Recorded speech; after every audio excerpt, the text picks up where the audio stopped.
For those who've just joined us, my name's Martin Tate and I'm the College Principal of Masada College. This is Natalie Street, our Head of Academic Care for Years 7 to 12. And I'm going to start by just asking Natalie to just say a little bit about herself. Great, thanks Martin. Hi everyone, good evening and welcome. My name is Natalie Street. I've been here at Masada for 10 years.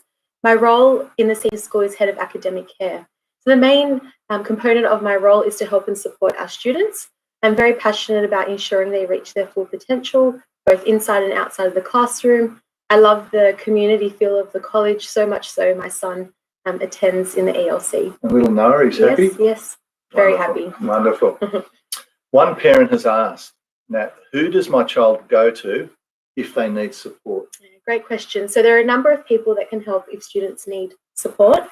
In the senior school, we have what's called a U patron. So our U patron is our first port of call for any concerns or issues that come through from parents or students. So naturally, the U patron would be the first person. Otherwise, students and parents are welcome to come and speak to myself as Head of Academic Care or Barry Zworestein, who's our college psychologist.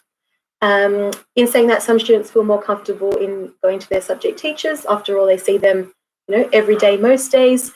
And we certainly promote that all of our teachers are teachers of wellbeing. So we do have an amazing group of staff who do a great job in ensuring our student wellbeing needs are met. It's such an important area, wellbeing, absolutely. making sure that the social, emotional and academic are right. That's right. Another really good question that's just come through is, what does academic care mean? Okay, it's quite wordy. Yes. Is it the same as pastoral care or wellbeing? Yeah, good question. So academic care is a bit of a different term, probably not so common out there, because it is quite unique to Masada. So academic care encompasses that social, emotional and academic wellness and wellbeing. We aim to contribute to the development of self-worth and enthusiasm for learning and optimism for the future of our students. Our aim is to provide a supportive and nurturing environment. So in short, it encompasses pastoral care and wellbeing, but it does go beyond that as well. And I'm a little biased, but I think we do a great job, Yeah, obviously, with making sure that we're promoting the self-worth and confidence of our students. Absolutely. Leanne has just asked, as a parent, what can I do to support the well-being of my child at home? And obviously that partnership between home and school is something that we pride ourselves on. Yeah, absolutely. Great question, Leanne. We often get this question from parents. As we know, adolescence can be a challenging time for families and parents, particularly when we have an eldest child going through those teenage years. So as you said, we do promote those home and school partnerships, very important. We ask that parents do share information with us that they think may impact their child's learning and their well-being. So we know what we need to look out for or how to support them.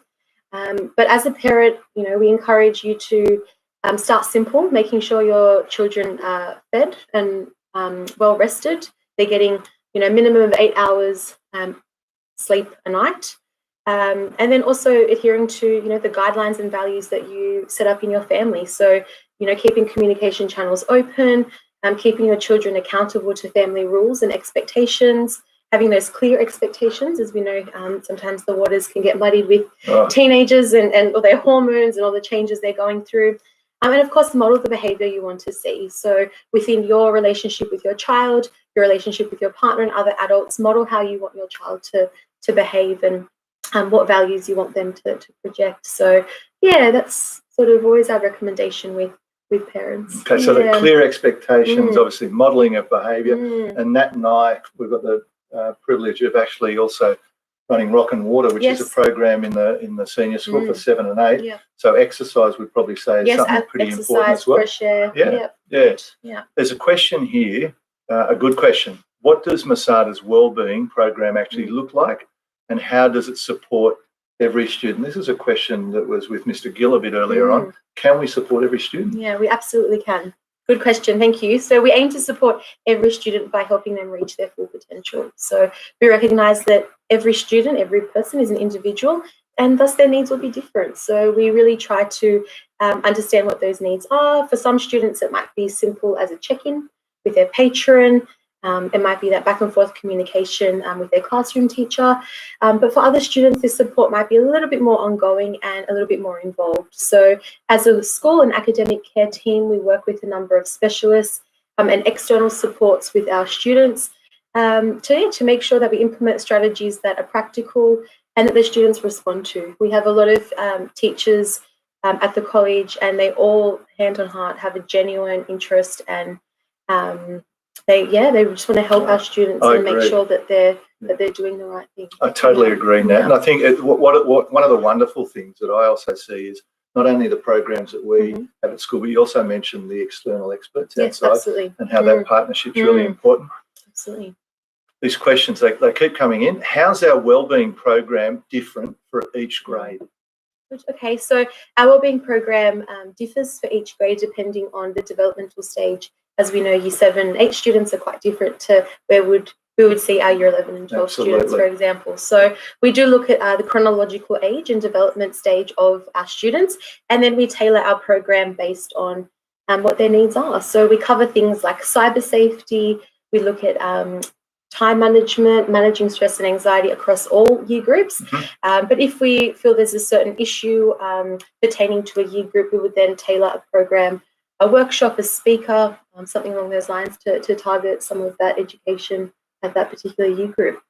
So I guess that would be some of the similarities and the differences for each grade. Our patrons run what's called a wellbeing period once a fortnight, where they get the opportunity to meet with their cohort of students. And this is where some of our specialist speakers and workshops run. And then our patrons also host a fortnightly meeting with the teachers of that particular year group. Wonderful. So they get to hear from the teachers as to how the students are going as a cohort, and then try to pinpoint any individual students who need additional support. So in your role, you're working very closely with patrons, yes, obviously absolutely. at the different grade levels. Yeah. And when those additional programs come into play, obviously when needed, because sometimes things happen with a certain cohort, you're working closely with them again there? Yes, absolutely. Yeah. Okay, and the last question, Nat, that we're fortunate to get to, what if my child needs additional support? We all need additional support in some shape or form. What does that look like? That's right. And as an academic care team, we work very closely with our learning support team, dependent on what the need is. So, we've got students with some socio-emotional needs and academic needs. So we ask that parents are open with us during the enrolments process and share with us, any diagnosis or any information they have already from other schools or specialists about what some of their children's needs are. We do value this openness, and we want to make sure that the support is there from the get-go. That obviously is in the best interest of the child. So that's why we do reach out and ask that there is that openness during the enrolments process. Again, those home and school partnerships are important. And as I mentioned previously, we do work with external specialists. So as students with diagnosis, we will always follow any strategies implemented.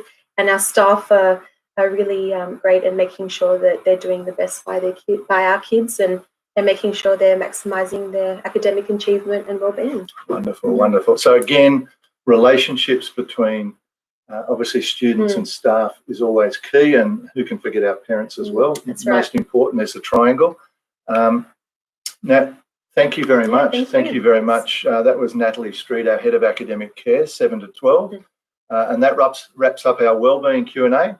Please now enjoy our International Students video. Thank you.